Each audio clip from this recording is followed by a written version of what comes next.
Hi friends, అందరు బాగున్నారా? నేనైతే బాగున్నా. ఇవేంటో గెస్ చేయండి. ఏంటో తెలుసా?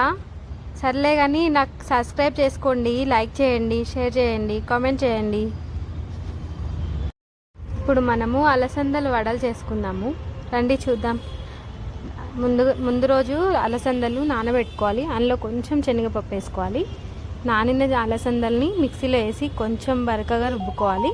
రుబ్బుకున్న దాంట్లో పచ్చిమిర్చి, ఆనియన్స్, కరివేపాకు, కొత్తిమీర, కొంచెం ఉప్పు అన్నీ వేసి మంచి కలుపుకొని వాటిని వడల్లా వేసుకొని డీప్ ఫ్రై చేసుకోవాలి. అంతే, మన అలసందల వడలు రెడీ అవుతాయి. Tasty tasty. ఇది కాంబినేషన్ మంచి చికెన్ కర్రీతోటి తింటే చాలా టేస్టీ ఉంటాయి. మీరు ఇలానే చేస్తారా? చేస్తే నాకు కామెంట్ పెట్టండి. Okay friends, bye.